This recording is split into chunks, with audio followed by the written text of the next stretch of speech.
Welcome on in to the first ever episode 1 of Gamer Sleep, the podcast where we dive into the current game news, pop culture, and occasionally how we've been sleeping. I'm Larry, one of your hosts, and today I'm joined by the Arceus machine, Aaron. Yo, how's it going, everyone? Good to have you here, sir. I Good to be appreciate you here. taking the time to be here. And we also have the all-seeing one, Harry, with us today. What's up? Excellent. Today on the show, Saturday the 29th of January, the year 2022, we'll be going through our thoughts on the historic Microsoft purchase of Activision Blizzard, our first impressions of Pokémon Legends Arceus, our thoughts on Stalker 2, Heart of Chernobyl, and the upcoming release of Dying Light 2. But first, did you know, gentlemen, that the wood frog can hold its pee for up to 8 months? Why? Like, I mean, it would be handy for road trips. I would love that. I want that ability. I'd like to hold it for more than like 2 hours. That'd be awesome. Old man bladder kicking your butt, huh? Wood frogs in Alaska have been known to hold their urine for 8 months, sticking it out through the region's long winters before relieving themselves once the temperatures rise. The urine actually helps keep the animal alive while it hibernates, with special microbes in their gut that recycle the urea into nitrogen. And there you have it. Dude, animals are more like Pokemon every day. What the hell? That's crazy stuff. Speaking of holding it in for a long time, that brings me to our first topic, the unfortunately delayed Stalker 2, Heart of Chernobyl. Harry, I know this is a little more in your wheelhouse, so tell us a little bit about the game. Yeah, it kind of sucks. They pushed it back until December 8th of this year. It's supposed to be released on April 28th. Basically, it's another survival game. You have all these survival elements, like modern survival elements, I should say. You have the creatures and factions, and you also have to deal with hunger, sleep, cuts, all that good stuff. I'm pretty excited for it, but it kind of just sucks. But I'd rather have a good game than have a fast game, you know? Gotcha. I see that it's an upcoming first-person shooter game. It's developed and published by GSC Gameworks. Set to release in December 2022, so it doesn't have a solid release date yet, right? Not solid, but they said December 28th is what they're pushing for. Awesome. Gotcha. I'm seeing, and correct me if I'm wrong, like I'm seeing kind of like Fallout vibes from. Makes me think of I'm getting Fallout, Tarkov, Fallout around there. All right. So what's go on? It's kind of cool though because like they don't just have like the basic survival. Like they have stuff called artifacts, and around those artifacts you have like gravitational anomalies. So it's like pretty like visually stunning. But Right. you can sell them. Apparently they're going to be pretty expensive, or you can use them for like a boost to your like radiation and speed and fighting stuff. So that'd be cool. All right, I gotta ask someone who's totally alien to the entire Stalker game line, what separates Stalker? What makes it different from these other survival games that have been huge lately?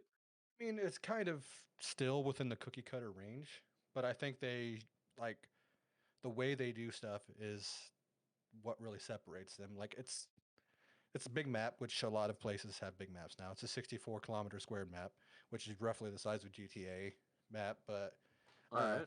they got a non-linear story, multiple endings, which has been done, but that's how they're going to implement it, which is what I'm excited for. They have creatures. They don't just fight you; they fight each other for like food and like corpses for food. Like, All right. yeah. So I mean, Wow. it's going to be it is going to be interesting. I guess I've seen the first entry in the series being played. Is it something where someone can just jump into Stalker 2, you think, and just enjoy it, or do they have to play the first one? Would you Well, recommend the first one first? I don't think it's going to be necessary to have played the first one. I think I'm getting the same vibe from like XCOM, where you can play the second one without knowing anything about the first. All right, all right. Have you played many of the previous games, or has this one just caught your eye? I played the first one.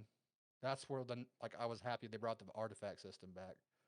Shadow of Chernobyl. Is that the first? Yeah, Shadow of Chernobyl. This one All is right. Heart of Chernobyl. You play a Yeah, skiff. Wow. I'd So have it to is say like they're. too. Yeah, go ahead, Aaron. I was You're gonna good. say, so they are like truly making a callback to the original with this one then. Oh yeah, oh yeah. So my question for you here is: you're our resident survival game player, so especially since it's definitely a tough type of, I guess, gaming world to get into and enjoy because it can be so brutal. By comparison to other survival games you've played, where does this rank, in terms of a series? Are you more excited for this than you have been for other survival games? And what does it do differently that you enjoy the most? I'm super excited for the newer one. Like the older one, it was like more of the same. Like they had their own special things that like made them stick out, but it was like more of the same. So this one actually like looks good, and what I've seen in the story is there's going to be a pretty extensive story with multiple endings. So hopefully, it's good. But I have really I'm really looking forward to it. Like Now, all it right. looks great. So if I were to end up, all right, wait, hang on a second, because I could see that it is looks like it's going to be on the console platforms as well as PC. Yes. How much am Ooh. I going to be hurting myself if I'm playing this on a console versus a PC, do you think? I'm not sure. Like I guess like in nowadays like the consoles and the PC are kind of like neck and neck right now. They all have their pluses and they all have their minuses, but I think if it's not cross-platform, because they do have a they co-op and PvP mode. That's going to be a day one download update. All right. Oof. So you, PvP brings me back to us talking about the day Mm. before and a little bit of griefing, a little bit nervous, a little bit sweaty. Yeah, PvP makes me nervous, but I'll well, be this is honest, the only survival game I've ever even touched in the last 4 years has been Valheim. hmm So I am totally alien to almost all these concepts. Obviously, I understand them from a base level, but I don't know. This is just one that is totally off my radar. I'm interested. I'm intrigued. I would check it out. this one's going to But have a death match and a team death match PvP mode as well. all right. So it's kind of blending the world between FPS, like hmm competitive FPS and Survivor. which is awesome because the guns and like the videos I've seen, they look beautiful. Like apparently they're like based off real models and they use like the matching calibers for it. Like that's pretty awesome to me. Like going back to like the old games like Black and stuff where they did like really good gun skins on it and stuff. Oh, yeah, Black was good. That was a good game. Gosh, taking it back. I'm digging it. Wow. Yeah, I remember All that right. game. Oh All my goodness. right. I don't think you could jump in that game. That's the one thing I remember. You couldn't Oh jump yeah. Yeah, in Black. that's what I'm worried about. Stalker 2 for me. If I want to jump in this as one of my first experiences into the genre, how much am I going to hate it? Well, I mean, it depends. Like if it has that online co-op on day one, if you're playing with somebody, that's what really got me into like most modern survival games. Like you can have a person with you. Like what was it? Souls, the Soul series. Was it 2 or 3 that implemented the having somebody with you? I think one did actually. I think Demon Souls didn't have that, where you can like in Bloodborne they called it ringing a bell. I don't know what it is in Demon Souls, but it's to See, call in another player to assist you with a boss fight or an area. see, but that's nice because like if you're new, it can really get you used to the game and really start to like it. Where you play the other ones by yourself, like that's what happened to me. I started on 2, and then I went back and started with 1 and 2 and 3. All right. All right. So- Now what you do know this, how hardcore is this one supposed to be, coming from saying Minecraft survival to Rust? Like, I would Yeah, say for if the you're, uninitiated, yeah, for sure. I would say if you're comfortable with gun games and gun games, Fallout, examples of like FPS, any FPS, like Call of Duty or anything, and you have a basic like knowledge of like Fallout and stuff, where you have those kind of systems, I think you'd be right. okay with it. Like, is this one that's going everything, like you have hunger, you have thirst, You have hunger, you have thirst, you have sleep, you have to bandage cuts, you have radiation that you have to deal with. All right, so it sounds a little more on the hardcore side Oh yeah, than on the casual side. yeah. But some it's how they implement it though, because they have some games that are super unforgiving with it. Yeah. Like super like, oh, you got some radiation? Well, you might as well start digging your hole. But you got other Right. ones like, oh, here's some pills. It Yeah, completely like takes Fallout. away. Fallout, you just get the rad pills and you bye radiation. But Yeah. It's all pretty right. much. Now, since I was getting some Fallout vibes from this, like some of the screenshots look like so awesome. Now, does this have like I want it to have a Fallout vibe, like sweet music and stuff like that. Uh, What was the environment like in Stalker, like the original? it looks like like how it was in the original. Um, well, I mean, if you look up the old graphics and stuff, it was, I wouldn't say it was cutting edge. It was middle of the road graphics Hmm. in the old stuff, but it looks like they heavily approved on this one. Like, uh, Yeah, I mean, but yeah, like, if the screenshots are anything to go by, then for sure. Hopefully, in engine and everything like that, it looks awesome. yeah, it's just your basic like post uh nuclear landscape, basically. Yeah, very. I agree. Fallout vibes, but also throw in a lot of Metro, Mm-hmm. Yeah, there you go. That's another good one. That's another Fallout good and one to Metro. Yeah, Oh yeah. interesting. interesting. I'll So, definitely all right. give it a shot if it's on, like, especially if it's on Game Pass. I'll give it a shot right away. No, absolutely. Now, like, what are your like enemy types for this? Is it just other people? Is this kind of supernatural as well? In the story, I'm assuming that like some of the creatures will be supernatural slash uh, mutation,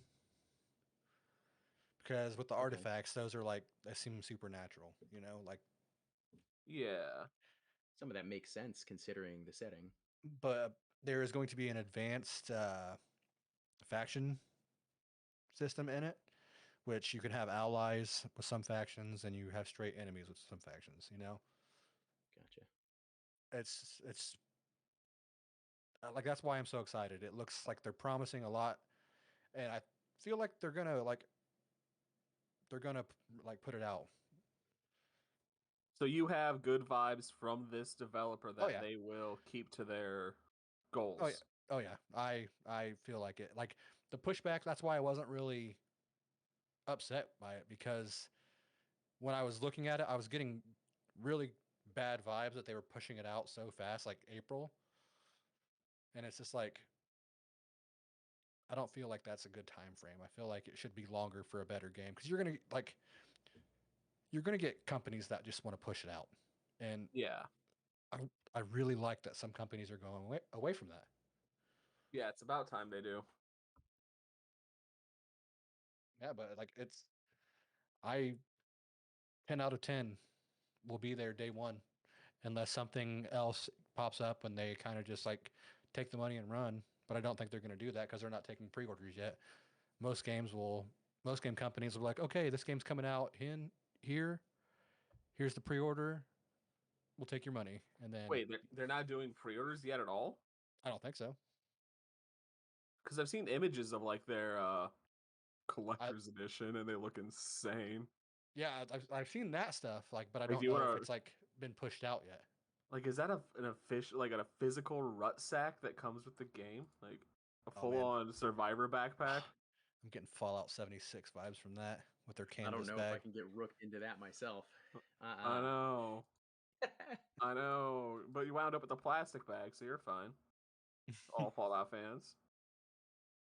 Or did they send out plastic ones and then they got so many complaints Oh, they no. said we'll resend out burlap ones like we promised. It was plastic. They were cheap on send out, and then everybody was like, "The hell, man, the hell." Wow. Yeah, I remember that blowing up. Oof, Fallout 76 was they want to be the next No Man's Sky in terms of how people see them, but I don't think they're going to pull that off. Mm-hmm. I don't think I'm they not can turn seeing that it around. so far. I've heard I'm that not it's seeing fun it. now. I've heard that people who stuck with it think it's a lot better than it was at launch, but it's never going to be beloved. Oh yeah. But hopefully Stalker 2 doesn't suffer the same fate. Yeah, I like that. They're not really like they're showing. They're not talking. Right, you got a Yeah, point.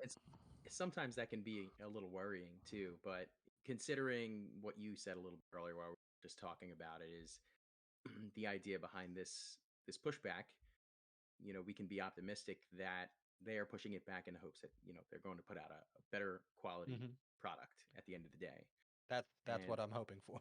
and if that's any indication, considering that they've had one entry in this series so far, hopefully the iteration will prove to be, that sweet spot where, usually you get a sequel and that sequel tends to outshine the original just due Mm-hmm. to refinements. Oh And yeah. that might be enough to, if it doesn't pique my interest right off the bat to play day one, I'll at the very least be excited to troll you while you're playing it and streaming. Oh yeah. Definitely will check it out when you play, for sure. Who knows? Maybe it's something we'll all three wind up playing together. We'll have to figure that out. Yeah, the first Who one came out knows? in 2007, so it's been a hot minute. It's been a bit. It's been a bit, you could say. Oh God, yeah. That would be like leaps and bounds. That's like equivalent timing of, thinking like the Skyrim series, how long in between you get Skyrims. Mm-hmm. Oh Mm-hmm. yeah. So that'll be a Well, I big mean, jump. Skyrim. That's like what, going on 3 console releases now. I I should mean, correct it's myself and been say Elder Scrolls. Elder Scrolls, whatever. Skyrim came out in 2011, and here we Yeah. are without a new one. Yeah. Yet. 11 years later. Oh, it's probably going to be 2023 until Elder Scrolls 6 is done, honestly. I'm looking forward to it though. It's going to be day past day one, so I'll be there. Mm-hmm. Mm-hmm. Most games I think are going like most high-end games are going that way now. Right. Well, that's because most high-end games are owned by Xbox, but we'll get into that later. Spoilers for the end of the episode. Yeah, Hey, like, we got to talk about it. We may be a week late, but we got to talk about it. Hey, listen, there's no such thing as late when it comes to opinion. yeah. So like True. I think we've pretty much like got everything out on Stalker. Larry. So Yes. Dying Light 2. Yeah. Tell Guys, us more. I'm pretty darn excited about this game. Dying Light 2 is exciting for me because I get to dive a little bit further in to a refined Dying Light 1. And I say that in the best way possible. No trolling here. So, Dying Light 2, Stay Human, for anyone who didn't know the full title, it's an action role-playing game that's developed and published by Techland. They made Dead Island. And things that I disliked about Dead Island, they were able to really fix up in Dying Light.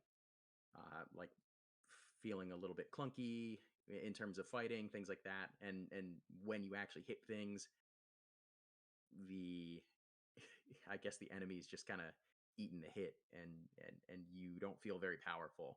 They knocked it out of the park, I think, with Dying Light 1. Traversal was fantastic. Fighting was fantastic. Weapons broke. You had to be resourceful. Fantastic title that I found myself even going back to. The game originally released in 2015. I found myself still going back to it in as late as like 2018 and going back in and playing it. And it got some good support afterwards too with some DLC as well. The new title, Dying Light 2, will be out on February 4th. And that's going to be out on PlayStation, Xbox. I don't believe it's going to be on, it might be on PC. I'm not sure. I don't see the listing for it here, but if I'm not mistaken, it's been, yeah, I do see the listing for it, but it has been delayed on Nintendo Switch for probably obvious reasons. Mm-hmm. The Switch just But- can't cut it nowadays. Bottlenecked But- on it, you know. Gentlemen, I know I'm excited about this, but what are your thoughts on it? Considering, like, for instance, Aaron, I know you're not primarily this type of game player. I know Mm-mm. Pokemon is your area of expertise. Harry, you love survival, you love zombie stuff, and we have a lot of things in the pipeline.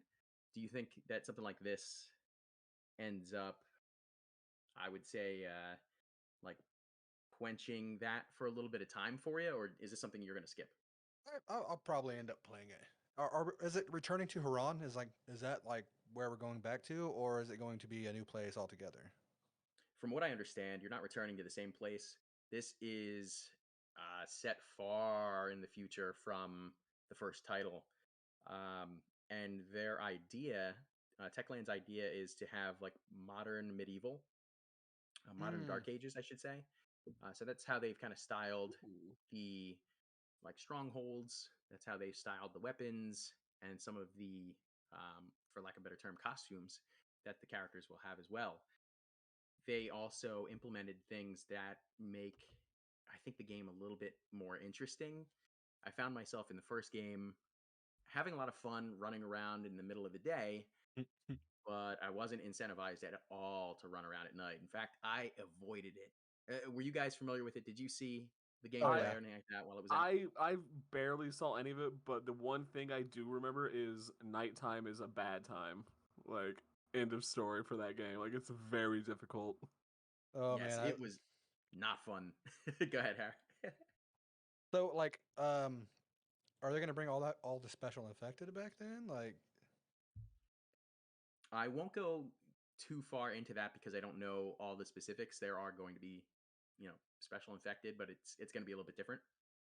But they did scale it back for nighttime, and from one of their promo videos, they discussed how they were incentivizing travel at night because they found a lot of folks actually avoided it, just yeah, like me.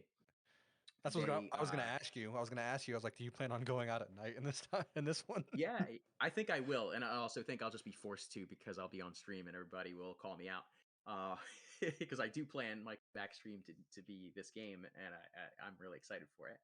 Now, But- I never played the first one, but on the first one, was there incentive to do anything at night, or is it just do things you were doing the day but more difficult? There was probably incentive, like there was missions for it, but you like would go 1 foot outside the door and there'd be a volatile, and you'd be like, pass, heavy pass. Exactly. It was avoidable stuff. And I'll be honest with you, I don't even think I completed the entire game in all that time. I spent so much time just Wow. horsing around in the environment and finding things that it was just, I wasn't worried about beating it. That might be bad to say, but I just had a ton of fun with it, just living in the world. And where it kind of draws that line between survival is just that you can have fun in that world. You could, you're jumping around, parkour, Yeah, it's and parkour. I love the parkour in that game. and just See- sliding around enemies, jumping from car to car, that kind of thing, and it was awesome. So when to bring it back into how they're incentivizing, what they explained was um, they're going to, with their day and night cycle, change how the AI behaves. So there are going to be a lot more, undead out on the streets in the middle of the day, and as opposed, or excuse me, there will be maybe a little bit less out during the day. No, it's around the other way. I'm trying to remember their. Forgive me. The enemies will clear out of buildings in the evening so that you are incentivized to go out. They'll all be out in the streets at night, but you can get into Oh. buildings where you'll find loot and different items of interest to incentivize that. So I don't think it changes so much during the day by comparison. But if you were to go into those buildings during the day, the enemies will be in there. They won't have cleared house. Alright. So it can kind of make you say, okay, I'll take the risk now because inside of buildings will be clear by comparison. Mm-hmm. And that I think was pretty neat. They also did some cool stuff. I was excited to see they have a big name attached to the game too as a character. So they have Rosario Dawson, Oh, and yeah, I saw a video where she was featured, but I didn't get a lot out of it. It just seemed like it was like sizzle. mm. But based on how they have story set up, there are three factions in the game called Peacekeepers, Renegades, and Survivors, and they just play a role in the city of Villador. And you can affect their growth or how their strength and their hold over Mhm. Villador based on the actions you make, I guess, within the story and maybe with side quests. That part of it is kind of fuzzy to me since I haven't seen that Cutting all off resources built and out stuff yet. like that. Right, right. And I think that comes into play with a lot of their focus on humans being an enemy in this game as well. Where we focus on undead in that first game, this time it gives me a little more Walking Dead vibe where you start to realize, yeah, people are probably a little more evil than these mindless monsters because human emotion and self-preservation comes into play. And now Right. that makes it more intriguing for me because I loved going back years and years ago, making the decision, spoilers, to blow up Megaton or not blow up Megaton in Fallout 4. Right. Right. And Cl- do we have any heavy hitters like that in this game? That'll be Children of awesome the to see. Atom. That would be Right. awesome to see. I love that though. I Because love how games can evolve like that. Like some companies put out more of the same, and I like how like, oh yeah, this is later on, so this is the difference we have to do to make it seem more realistic. Like you add substance to the story. I love it. right, Hmm. totally. Because the more and more zombie games you see, the more times you see that the human drama in a zombie infested world's what makes it interesting, more so than just the zombies. See, I think that's where not Dying Light, Back for Blood failed. Like they just tried to put out more of the same, and it was fun because it was nostalgic there for a minute, but then it faded. And It did. It faded real hard, real quick. It was a short lived buzz for me. I barely even touched it myself. Exactly. Exactly. And I was a big fan of Left 4 Dead, Left 4 Dead, Left 4 Dead 2. mm-hmm. Played those nonstop. I wasn't even afraid to play them by myself, but Back for Blood, I just didn't touch that much. Played a couple rounds and I kind of feel what you're saying there in the sense that it was like not enough of an evolution. Yeah, So I'm hoping I'm not overhyping it for myself I hope not because I either, am because paying you've kind of attention to sold me it. on Yeah, yeah, it. and You've it's kind of sold me on it. I'm looking up the pictures. I'm like, this is Mad Max with zombies. Like, let's fucking go. yeah, yeah. One thing that sticks with me that they said was in the first game, it was very rooted. The environment that, excuse me, was very rooted in reality. Where in this second game, they built it a little more like a playground for park. So a enhanced, movement. One of the cool things I saw was that the combat systems you can now, for instance, you can vault over an enemy, like bounce over them, and then kick another enemy in the face. Where you couldn't do that in the that's first game. That sounds awesome. You could, fun as heck. yeah, yeah, you could like slide into enemies in the first one, but nothing like hmm this. And you actually see the examples of it. They show you that, and it looks They pretty could darn smooth. like you could head walk in the first one. I know that. I remember that. Yeah, yeah. We- But they Sounds just they turned it ridiculous. up a notch in this, and hopefully they've tweaked like some of the things that I disliked about it were the things that carried over a little bit from Dead Island into Dying Light, since it's the same team, same developer. And that was the combat.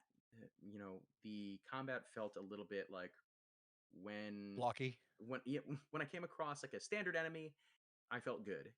But give me one of those like tanky type of enemies. Think like they were The firemen with, Demolishers. yeah, yeah, they were firemen with axes, for instance, and they had like hmm these thick coats on, and you could smack into them a million times, and they would just eat it and hit you back and pretty much trash you if you weren't lucky enough to just knock them out and take them out with a lucky strike.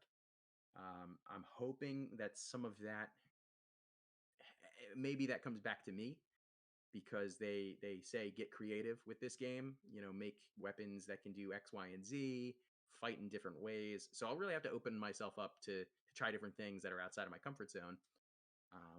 and see how I can make their game work for me, as opposed to me being like just afraid to approach a big enemy. Right, Maybe that's the way Yeah. I'll look at it this time And around.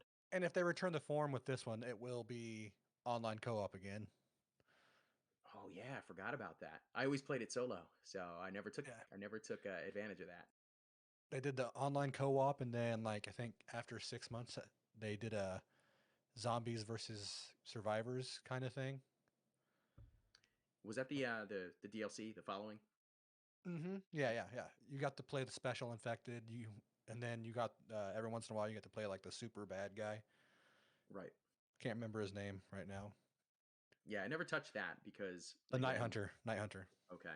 Yeah, I was playing all solo, so I never got to touch that. But apparently, it did really well, and that's why they made a point to talk about their support and everything they did for the game afterwards, and how they carry that kind of stuff here into this game. One thing I will probably, I guess, leave off with, unless you have anything else you want to talk about in this, is what really stuck with me that they promoted was what the environment was like here, and I'm really interested to see this. Is, let's say it's like 20 years after, say, the events of the first game, and all civilization is gone. When you end up ground level, for instance, you can see the remnants of the civilization, and then there's all these kind of zombies like milling around, stuff like that. But as you do your parkour, and you end up on higher levels, you start to see how the remaining humans have been able to set things up so they can traverse the world, how they built the parkour system into this game, Mm-hmm. and how it is set up to be a little natural. And I'm really excited to just sit on a rooftop and kind of take some screenshots and check things out from there. Yeah, I'm looking at some of the teaser images. They're just building very up and across, and it's very interesting. Yeah. Very interesting world building it looks like going on here. Running on Yeah, top of the bones of the last city. that's what it looks like from some of these images. Because, like I said, I've not experienced much of this game, so I'm just literally like looking up for the first time and seeing these images. And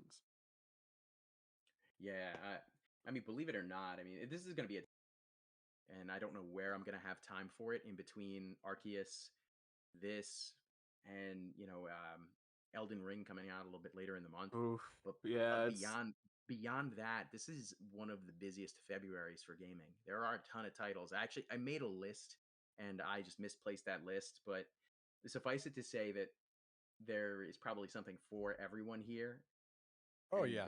that is still an understatement because there are multiple things for everyone this month, which is awesome for the industry, all things considered. oh god, you're not kidding. I'm looking it up now. Like everything coming out this month. We've got Life is Strange remastered collection, Dying Light 2, Ollie Ollie World, Saifu, Cross X Fire, King of Fighters 15, Total War Warhammer 3, Horizon Forbidden West, Destiny's 2's expansion, Elden Ring, a new grid racing game, a new Evil Dead game. Like The Evil Dead hasn't gotten a solid release date, so that probably won't make it. But probably I'm not, at but least super interested. they're still claiming February. I But don't know how that's possible, unless I it's don't just a either. potato of a game. Then yeah, they could probably get it out. Hey, Yeah. potatoes taste good. I don't have Yeah. much faith in like movie based games licensed anymore. movie licensed games are still got a very negative reputation. No, absolutely. Unless you can really have the resources, the time to actually create something that's not crazy rushed, then Like you're in good shape. Insomniac did with Spider-Man. Like those games are Yeah. amazing. Yeah, Mm-hmm. and I think that really does. We'll get into it a little bit later. With our Microsoft Activision Blizzard topic, but it really does tell you, what drives the creation of a game. And when you play a game that's thoughtful, when you play a game that's got a great story that tugs at the heartstrings for you, or just is a great place to be in world, then you really see the difference, between business being the driver and creativity being the driver. Right. You Mm-hmm. can totally tell when playing a game. Was there passion behind this project? You can totally feel it. Mm-hmm. Oh yeah. Mm-hmm. Or was it just milestones that you had to hit? Was it a money grab or was it passion? Mm-hmm. Right. Speaking of passion, Ooh, boy, I gentlemen, think I know where you're going. Aaron, Yes. It's my time to Pokemon shine. Legends Pokemon, my dude. Arceus. Oh How boy. much fun have you been having with this game? It is the most refreshing take on Pokemon I've had since Sword and Shield, but even more than that. Like, oh my gosh, when's the last time that I've played 14 hours in the last 2 days. So I think you like it a little bit. I've not done that in a game since I was 22. So saying I love it would be an understatement, but we'll see how it goes as I get through the full story. But as of right now, this is like the best Pokemon game I've played in a decade. Easy. Hey, Aaron, what kind of game is it? What kind of game is it? An action adventure. Let's just leave it. It's not open world. It's not open world. FPS Pokemon. Actually, just- though, It's very crazy to be able to say that it's something different from another Pokemon title. it's entirely different. But I don't know, how much have you explored in that first area, really, Larry? So I will preface this for everybody listening, especially if you care about the spoilers. I will do my best to not go into any details of what I've done, although we might discuss things like our teams or our Pokemon that we've been using and enjoying. I haven't gotten too terribly far into the actual title itself, so there are certain like milestones in the game. I haven't hit any of those so far. All right. So it's really been for me exploring, catching, and I have been able to, I guess, for a lack of a better term, level my character, so to speak. All I right. guess So when you earn your badges, you earn yeah, your you're your stars. star rank, the star ranks, right? Yeah, yeah. Yeah. What star rank are you at this time? But just a 2. Just Just a two? 2 at All this right, point. all right. I've played way too much. All right. I'm 17. No, I Scares me. am rank 4. Okay. Well, But that I've sounds seen about right with what you've told me where you're at. So right. But I've noticed some things. I've not looked up anything about this game, right? Like I saw some of the leaks and then I started playing and I've not dug any deeper on like data mining or news since it's dropped. So I know nothing. same. But there's been some interesting things I've found on the boundaries of the areas that are very intriguing. Do tell. Do tell. Like I was in a cave very deep and I checked my map and I was on the very, very far edge of that area because there's zones in this game. It's you go from the town to a zone and it's a Yep. set area. It's not the full map. But there was a boulder that was giant and glowing and looks like you could crack it on the edge of the map. Wait, I think I know what you're talking about.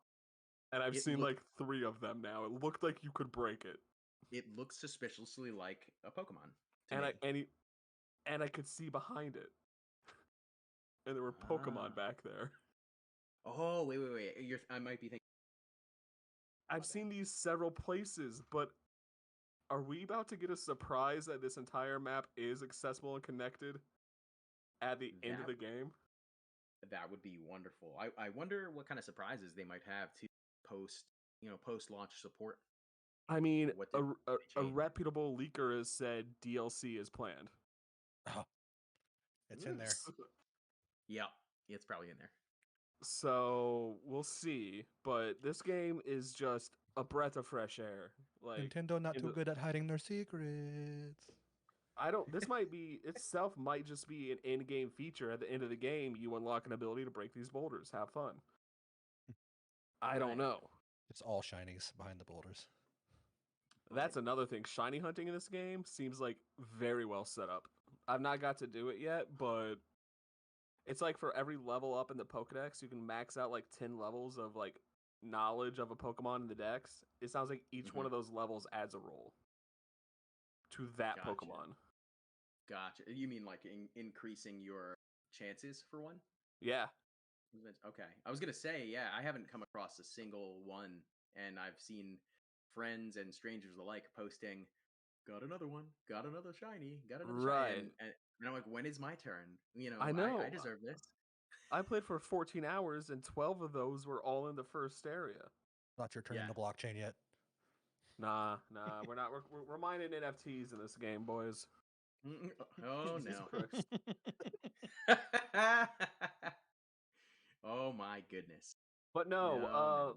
what to go on about? Like, I don't even know where to start with how to compare this game to other Pokemon games. Like, yeah, there's Pokemon, you battle and you catch, but everything about it's different. Is it like Monster Hunter at all? Yes. Actually, yes, it is. You In craft a bit of a sense, yeah. you get crafting materials, you craft your weapons, you can craft at your base camp in each zone, and you fight the monsters. If the Pokemon hit your trainer too many times, you black out and lose items. So Poke I Hunter. noticed that. That was actually fun. I've actually recovered a few satchels myself. Yeah, I went around and recovered other players' satchels. Mm-hmm. I was so mad the first time I died, it said I lost a Firestone. I'm like, I had a Firestone? What? No!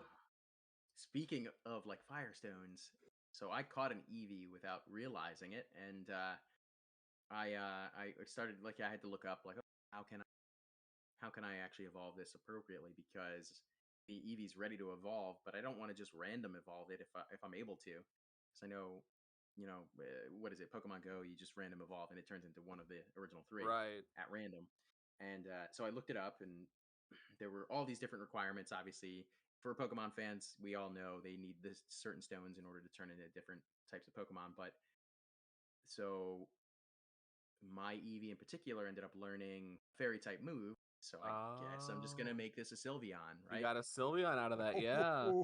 But here's the thing: I haven't Flesh evolved it yet. ribbons. I haven't evolved it yet because I am a little nervous. It needs to have a full friendship level, and I'm not quite there yet. I can actually find out what my friendship levels are. So I've left it as an Eevee Yeah. so far, And and then and there's, go ahead.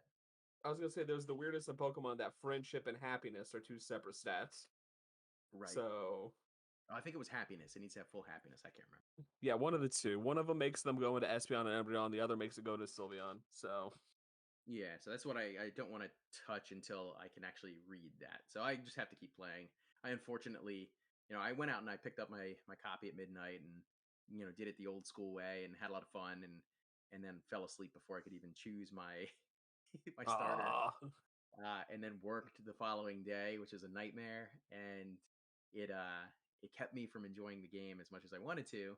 But I got some good time in today, and hopefully I don't just end up getting pulled away by the obvious topics we've talked about beforehand.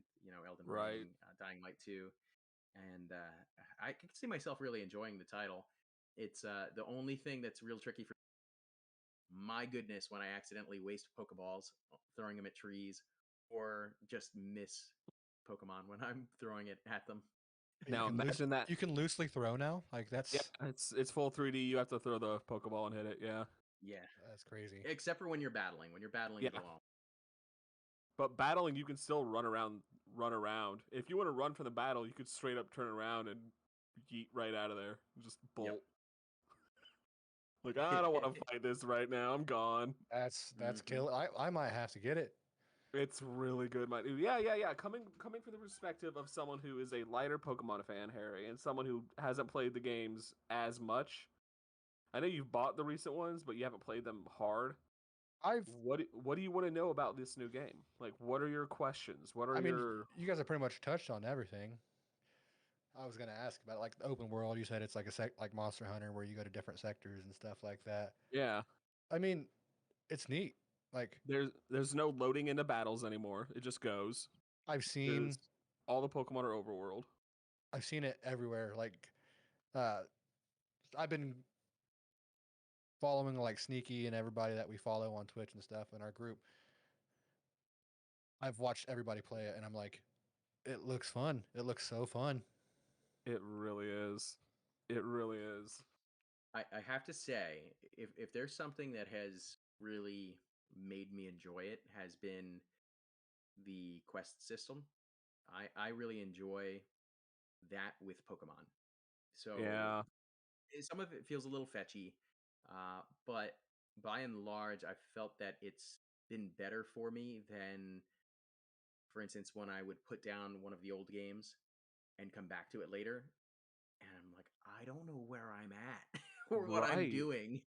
So it's just very clear on here are the requests that you have. Here's the quest that you're doing. Go and do it, and you can easily Right. find it.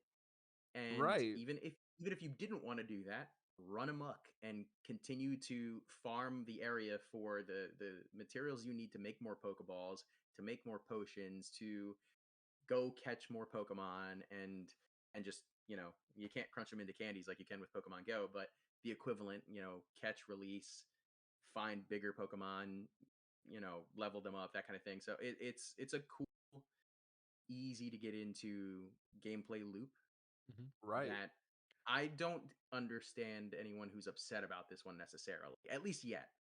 Is it As I get pre-Kanto? further into it, then It maybe is I can pre see. everything. Yeah, pre everything. This is like feudal era Pokemon. It's Right. it's one of the biggest story points in the very beginning is everyone is pointing out that your character isn't terrified of Pokemon because they are scary to the majority of people, like they are a threat. Well, yeah. I mean, Now, like, I don't blame them because, like, if you look at some of the Pokedex entries in some Pokemon, like especially Pokemon Go, extra large, like a 4-foot caterpillar. Right. Right. I mean, but like for example, like the missions Larry was talking about, these are 2 early game missions, so I don't see them as being really a spoiler. There's one woman who wants to know everything about a Starly. Like wants to know absolutely everything. So you have to complete the Pokedex for it, get it to level 10, and you show her the Pokedex entry, and she's really excited to learn. And then she asks if she can see one, and she's excited to see it. But then you say, "Well, do you want to touch it?" And she freaks out on you, like, "I would never touch that monster." Like, to be that is fair, Aaron, terrifying. Like, if you walked up to me with a random bird and said, "Do you want to pet my?" I would probably freak out on you too. that is fair. That is fair. But I don't know. This game, I'm already seeing so much potential for challenges in it. Like, if you want to make the game last longer for yourself or to do a hard mode playthrough. Like, I already saw someone on Twitter saying that because with these quests, you're bringing Pokemon into the village to help the village goers, build up Pokemon and humans working together. And they're like, well, I'm only going to bring them shiny Pokemon then. Guy who wants a Yeah. Wurmple, it's gonna be a shiny Wurmple. Woman who wants a Geodude, it's gonna be a shiny Geodude. Let's go. There still are some of those moments where it kind of makes me raise my eyebrow, like, ah, it's just the writing. So the example of that is like, oh, you can carry 6 Pokemon into the field with you, but no one else has ever done that because they're not as strong as you. And it's kind of like, oh, come on, please. Well, I wish that it would have been something where there are actually other people out there that are the same, that have like the ability to have 6 Pokemon, and that, you actually have like a living, breathing world, and you're not just the strongest person in the world. and To we'll maybe we'll see that as we go on. I have run into a few trainers that have more than one at this point, so that's Okay. promising. Okay. But it has always been like hinted at secretly in Pokemon canon that your character is supremely talented in what you're doing. And that's Yeah. why most trainers don't have a full team, because holy crap, training 6 Pokemon's a lot of work. Want to be the very best. And that's why the only people that even have 5 and 6 are like Elite 4 and Champion. Yeah, I guess what they don't do enough of in the game is like legitimately express how difficult that is. And maybe going back into something like X and Y, how lazy I was. I didn't want to interact with my Pokemon. Like if you're playing it on like 3DS and you could like have your Pokemon punch the punching bag or do the training Right. exercises or feed them, I'd literally nope. I don't blame you. Those mini games were not fun at all. So you Now, think Pokemon in real life, you got to pay attention to 6 little creatures. Otherwise, they're Right. sitting inside of a ball all day. And sometimes they're not that little. now here's the question: True. do they perfectly mesh multi-generational Pokemon, or is it just like a set generation of Pokemon? It is a mix. Yes, that's amazing. It's a mix of a lot of stuff. Now, I don't know, I would will would say, anyone here consider it spoilers to know how many Pokemon are in the game? I think we're okay with that. How about we do something like this? 5 seconds. This is a spoiler. If you don't want to know how many Pokemon are in the game, you can 1, fast forward. 5 seconds, just skip. There's 250. That's a lot. That is quite a bit. Yeah, That's there are 250 in the game. And, of course, the whole point of the game is complete the Pokedex. So, Yeah. that is literally the point of the game. And this explains why in the previous games that were actually in the series, why you don't know about half the actual Pokemon, because we in the Hisui region gave up before we could make the Pokedex. Exactly. But like I said, just so many opportunities. Like, I already feel like, you know what'd be really fun in that game is to catch every single Pokemon as an alpha. Oh yeah, that'd be good. I've been pretty terrified of them so far, though. But it's funny because now that after I beat the first boss, you go back, it's like, that is an alpha Starly. Just a giant bird with red eyes hopping around. It's like, all right. Yeah, I've come across some scary looking ones. Had to avoid. And That Rapidash is still scary in the first zone. yeah, I just don't. I don't want to give like spoilers or warnings about like. Obviously, anybody listening is not going to know exactly where they are, but No. there are some scary MFers out there. I've run into some more, yeah. And they're a threat. They will Whoa. one-shot you. Yep. I have not died yet, though. I've been able to avoid and survive. I think I've died 3 times when it came down to it. You know, sometimes you have to get bold. Well, And that's because if I know anything about you as a Pokemon trainer, I am bold. But the times I've died have been stupid reasons. Like, I've been on an edge, get hit by a Pokemon attack, get pushed off the edge, and fall into water. yes, you cannot swim. You cannot swim. So then I die, respawn back on the shore, hit again by an attack, fell back in the water. It's like, all right. All right. I mean, if you want to hear my one frustrating moment is I was riding a Pokemon, an unnamed Pokemon, and I happened to see a Pichu. This Pichu is just like running away because I was like flying. Right. And I saw it. I hopped off said Pokemon, and I'm getting ready to throw a Pokeball at it. And because this Pichu was running away, I smack it in the back of the head with a Pokeball. And because it was already, I guess, in that, like, I guess, Alert alerted state. phase, yeah, the Pokeball just bonked off of it, and the Pikachu, the Pichu disappeared. It just ran away. I was so upset, and I never saw him again. So it was They're like one of those things rare. where it's one of those things where it's like, damn it, really? Ran away with his feelings hurt. Oh yeah, like it got Hit me in the smacked back in the of head. It got smacked in the head with the Pokeball, and it just had to go like huddle in the grass somewhere and cry. And I feel bad now because I can't take care of it. See, that's why this game is going to be difficult, like, because I've already seen that exact same thing happen to someone shiny with a shiny. IRL Just bonk. tough luck. Yeah, it bounces Oh, off yeah. them if they're alert. Just Oh, bonk. absolutely. Yep. And what's really frustrating, I wish there was more that I could hide in, because half the time, like if I'm not smart enough to realize to throw something to distract the Pokemon or hit it in the head with something else, like wow, that sounds really abusive. Now that I say that out loud. Yeah. Yeah. Yeah, I tend to lose them more often than not, and you know that's probably shows who I am as a trainer. Right. But we're going to have to figure out how this game really sits as we get further, because I'm still very early into the game, technically. Like, very early. So we'll have Yeah, to see. I just don't know if I'll ever see the end of it for what it's worth.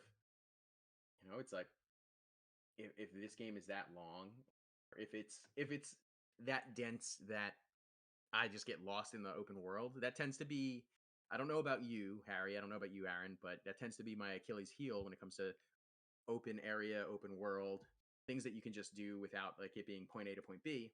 Oh yeah. I'll just Yeah. goof off. Mm-hmm. I mean, And that's what I've done for 8 of those hours, honestly. Right. Try and break the map. Yeah. Mm-hmm. It's why I have 300 Pokeballs right now. Do I need them? No, but I have them. Gee, 300? Hey, Mm-hmm. it took me. That was a delayed reaction.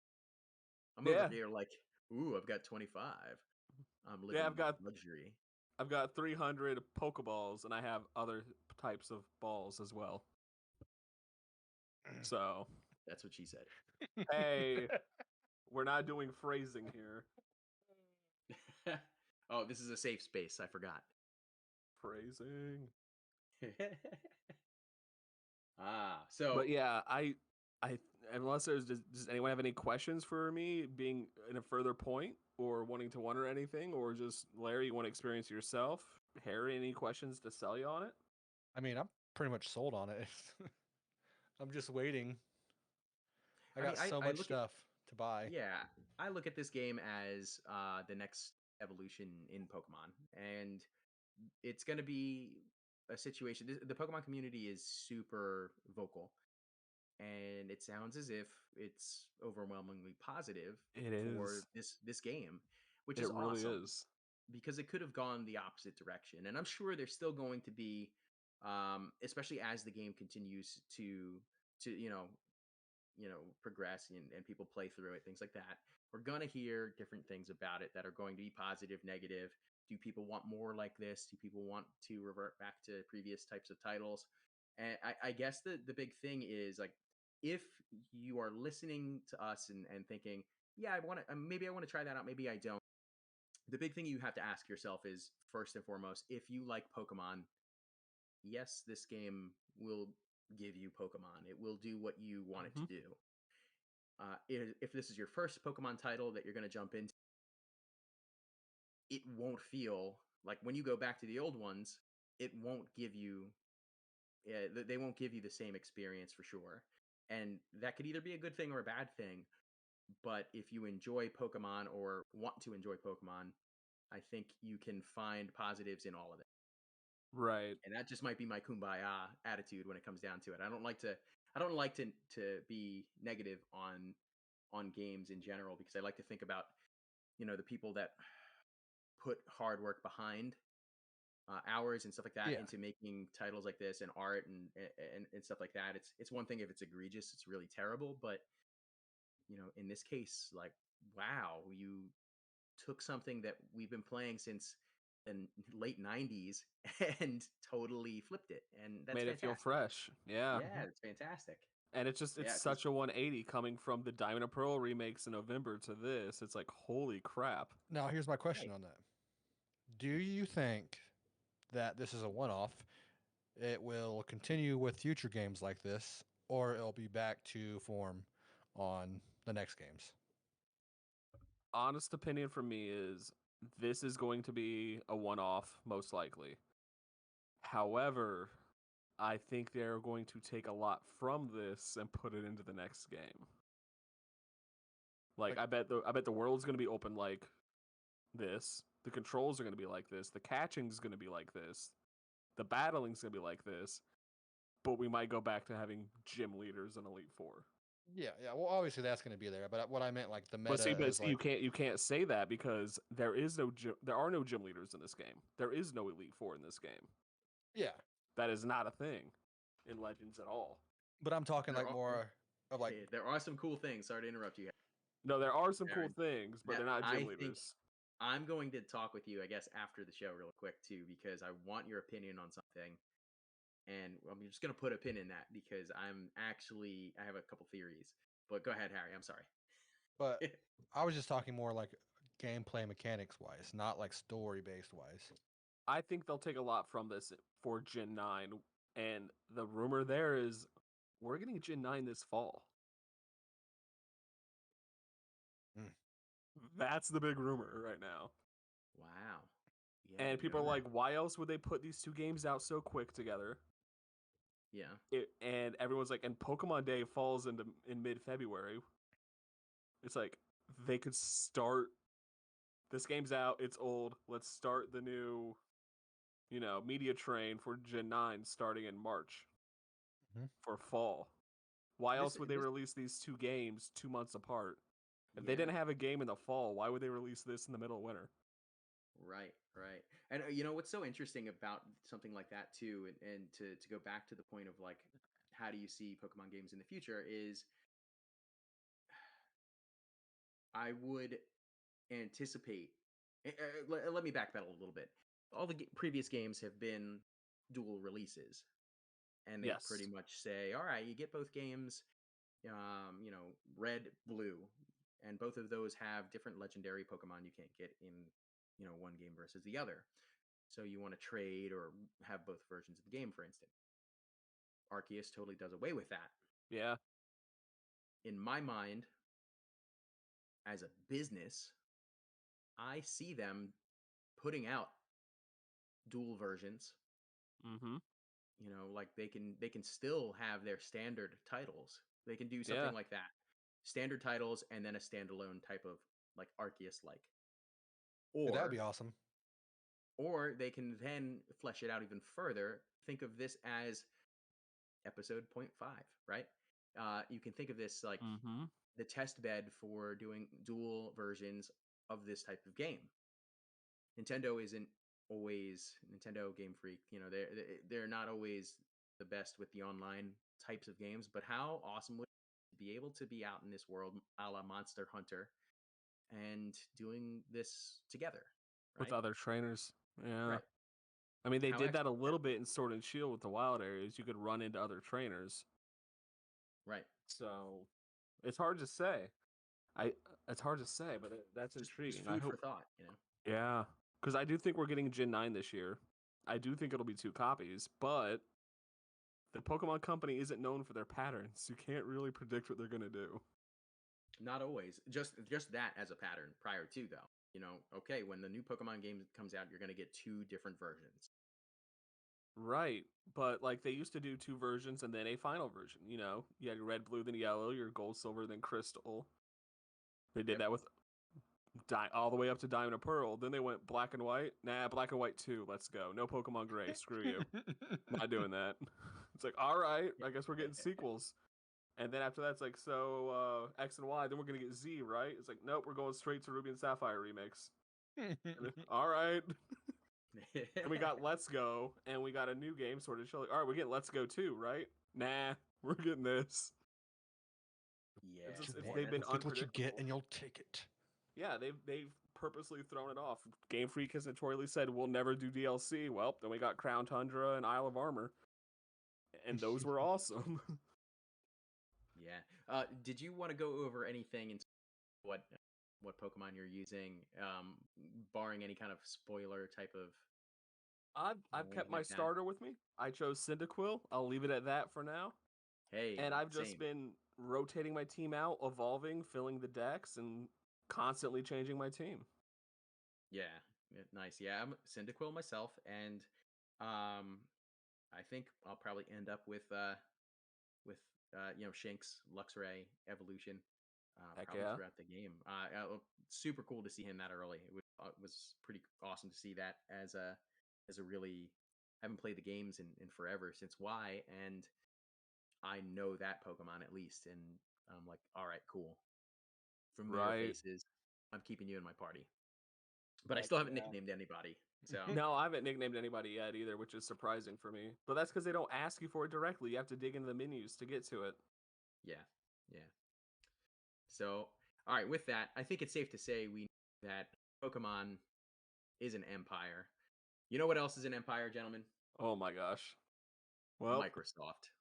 it sure is. It's that time of the cast. It's We that had to, time. we had to bring it up. We had to. Listen, we had a A fun time conglomerate. we had a fun time up until this point, and now it's time for the serious business. So by this time, everybody in the gaming world, and we're bringing this up real late because we have words to say about it.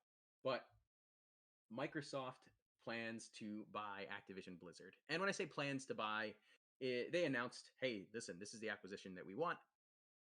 And they haven't gotten it to go through all the way just yet. And that's set to close sometime during Microsoft's 2023 fiscal year.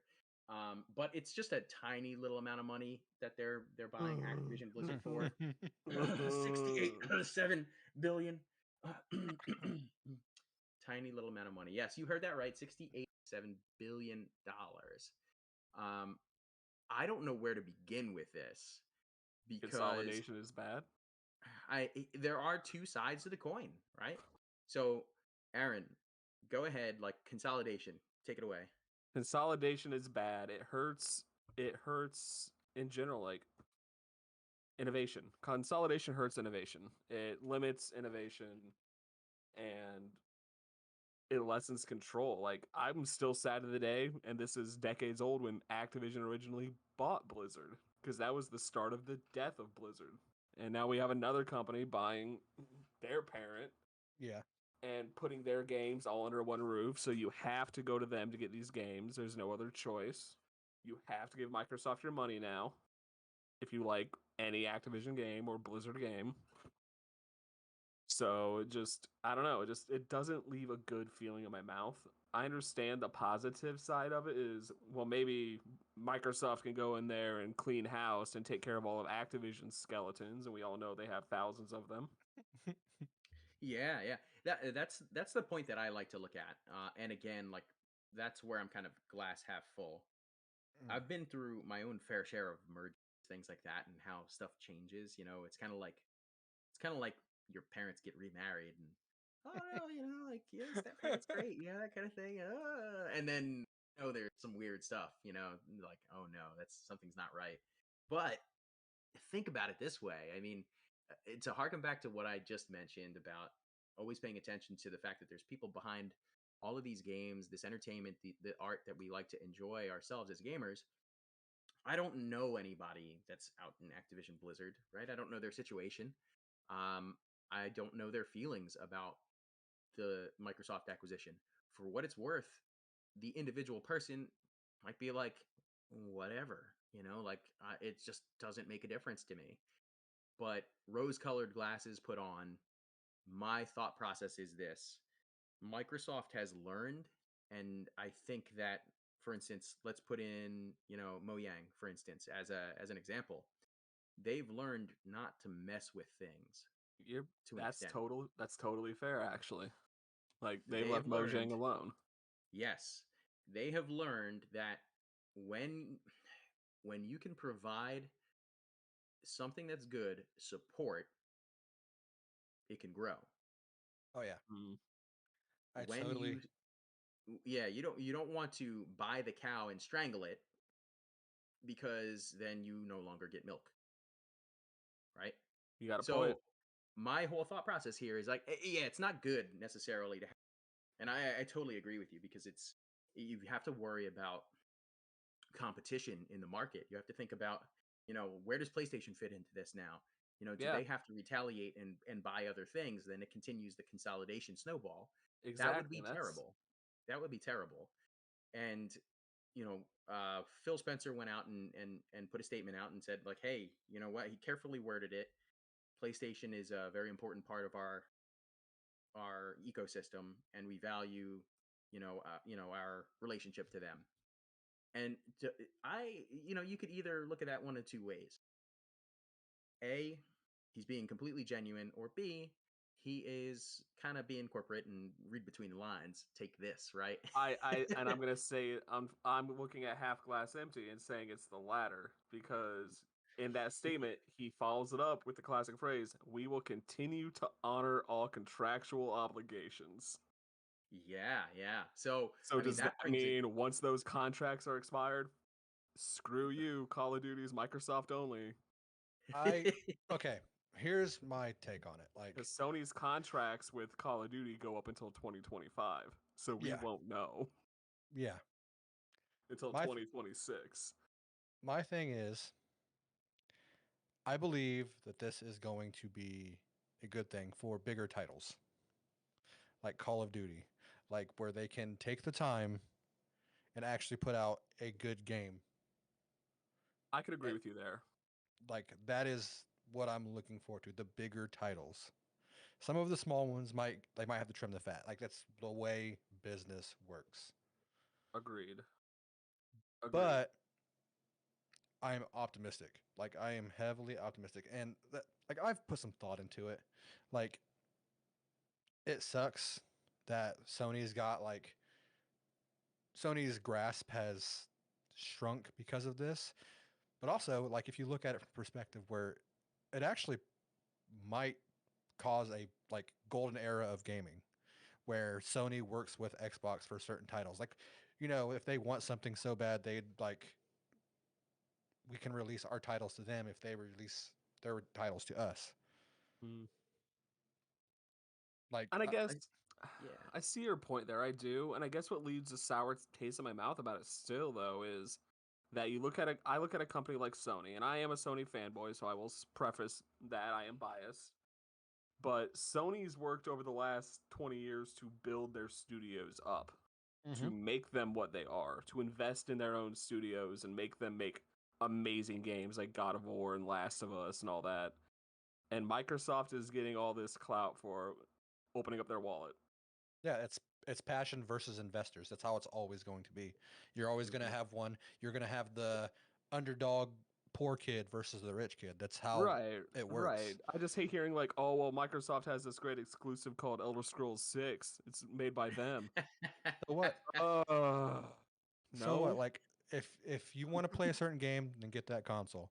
If you want to try and play both, most games will have both of those games. And that's the thing. I have no hate for Microsoft, the console or anything. Xbox is a great piece of hardware, great controller. I have one for my PC. I just don't like the business side of it. No, it And is I know what it is though. Sony's a business too. They're also out for money, obviously. That's their end goal.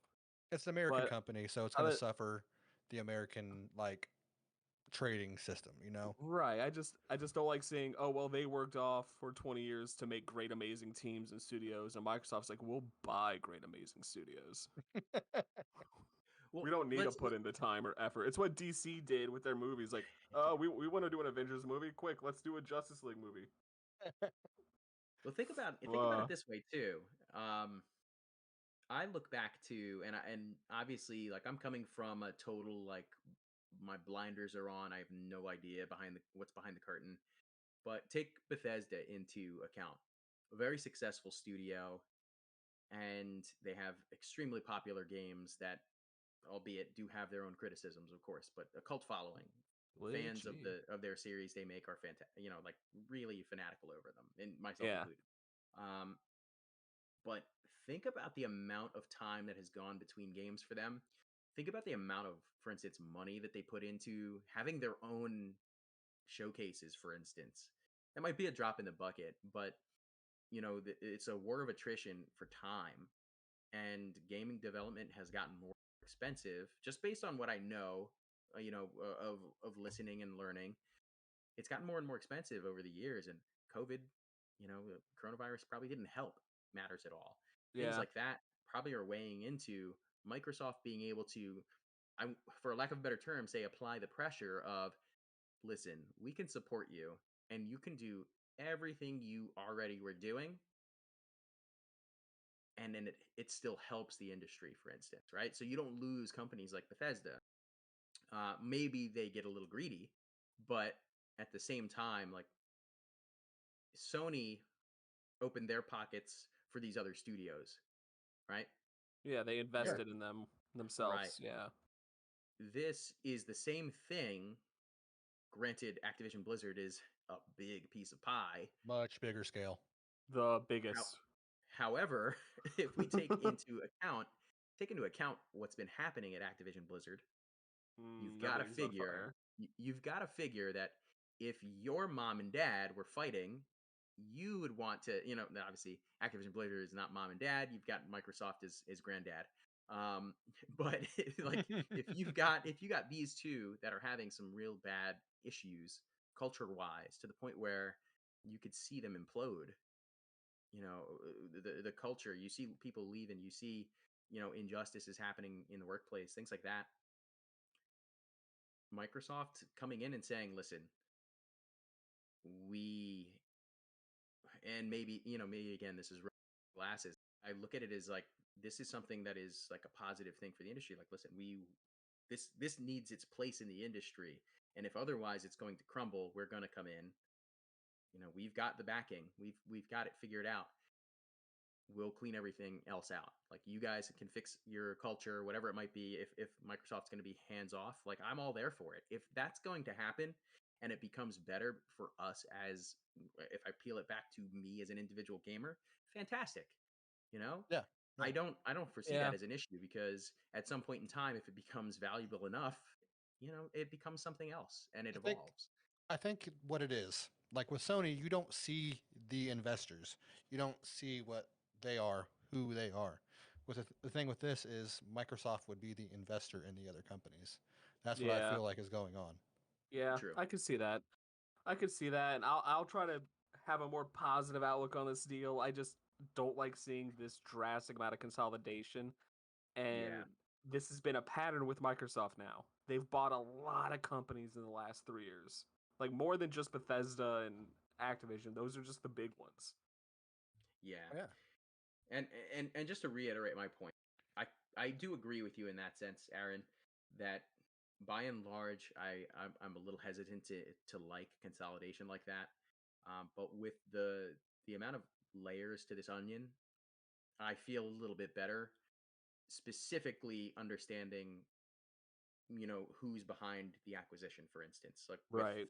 Phil Spencer, how he's been able to take Xbox's image from TV, online DRM, yada, yada, yada, with the original Xbox. He's just done a lot of positive things for the gaming industry at this point. He So he he's did turn it around. exactly. And if we can kind of look beyond, I guess, the business side of it, it seems like you've got a good person behind this. Right. We don't really know, but True. the Yeah. track record is there to say, okay, when there are acquisitions, good things have been happening. And until Microsoft. that, yeah, Go on. yeah, until, like, I'll give it the benefit of the doubt. If Fair. Activision Blizzard implodes after Microsoft, ends up buying them, then it's like, okay, what could I do about it anyway myself, right? I couldn't vote on that. I couldn't tell them don't do that or do that, right? But Right. Activision Blizzard in this case was already headed down that path. Yeah. I don't think it's a full, like, they just want the properties. I don't think it's that at all. No, part of it is for sure, but also they're gonna try to fix this. This is a very different Microsoft than the one that said during the Xbox One launch, when people were complaining about always online, you had to be. He's like, well, if you want to play your games offline, we have a console for you, and it's the Xbox 360. We've come a long way from that, Microsoft.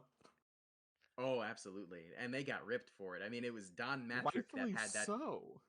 Don Matrick is the one that had that I remember that specifically, because I even had the same reaction, like, what? And I was getting an Xbox One, like I was going to get one day one. That And I always did. put me in a weird position because everyone's like sitting there complaining, "Oh, we always got to be online so they can watch us." Like, you realize what you have in your pocket right now, right? Like, Cell phones, my dude. yeah. Cell Right. phones. You don't Right. turn it off after every call. And this is a joke, of course, but one thing Microsoft could do to totally relieve all my alienation about this consolidation is separate Blizzard and Activision. Do it. Do it. Make them their own studios. Let Blizzard be Blizzard again. I agree with you. That's where I came in with the. Instead of Blizzard answering to Activision, just separate the two. Let Blizzard answer to Microsoft. Well, they both answered the same person now. I think they're kind of like Yeah, they leveled both- out there. But Yeah, my they thing both is, answered to No, Phil. but the thing is, and I'm going to say this as a hardcore Blizzard fan, which I always have been, get Call of Duty out of my Battle.net launcher. It doesn't belong there. Yeah. That's not a Battle.net game. It never will be, and it never has been. that's mostly what people use it for now. Is Call of Duty, sadly enough. I used it to play Overwatch and Diablo and World of Warcraft back in the day, and that's what it was for. Miss the StarCraft days. I miss those. Hey, you never know. We might be able to get back there. And If I'd Blizzard can be interested to Blizzard see- again, but we already lost Mike Morhaime and Chris Metzen, the founders of the freaking company. So Yeah, victims Yeah. of circumstance. yeah. But they got out when things were starting to look bad 5 years ago. I think it's gonna overall be a good experience if they do it right. I hope so. I am optimistically pessimistic, if that makes any sense. Like, I am going to be negative as heck about it, but I'm hoping for the best. All Like right, you're the you're the grumpy kid being dragged to the store, only to find out you're getting brought to the candy store instead. Right, exactly. Like, yeah, I'm gonna be Okay. I'm gonna be that 5-year-old that's mad as heck that I have to go to the grocery store. But man, if I leave with a Crunch bar, I'll be happy. Like, But That is excellently said. you know what this acquisition means, though, right? The biggest title they got out of this. Aaron, you referenced this. You know what I'm talking about. I'm not following though. What is it? Since you're bringing up Candy, come on, what are Candy they on Candy now? Crush. You're right. We've ignored the elephant in the room. This wasn't just Activision Blizzard. They also bought King. The makers of Candy Microsoft wins. They bought Candy Crush, the biggest cash grab mobile game ever. Still makes my millions a day.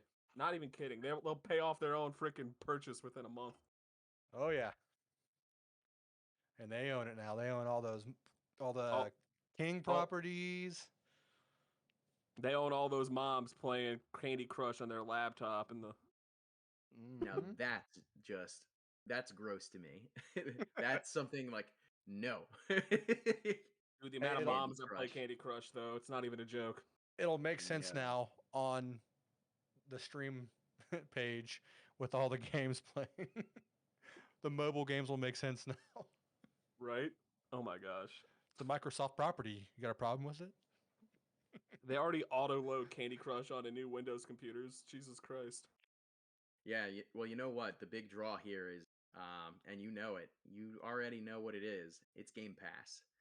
And yep, you're gonna get your Candy Crush from Game Pass. See, I'm this entire time I've complained about the consolidation, but I'm gonna reap the benefits. I'm a Game Pass subscriber. Like, I pay them money every month, and I'm You're just gonna gonna be get the more happiest- games now. Tell you. Yeah, you're gonna be the happiest, grumpiest kid in the building.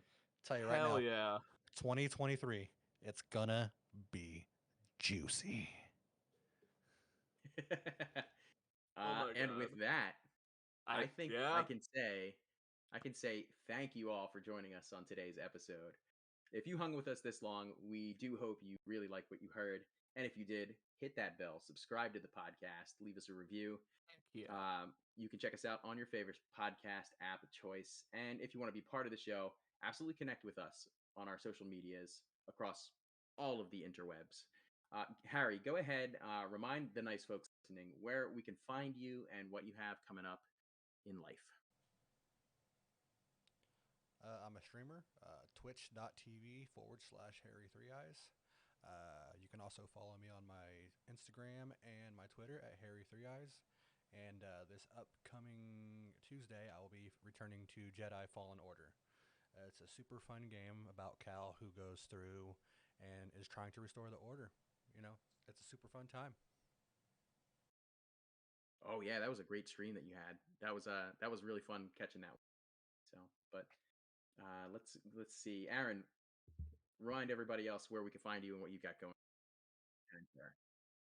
All right, I am Pyro909 on Twitch and Pyro_909 on Twitter.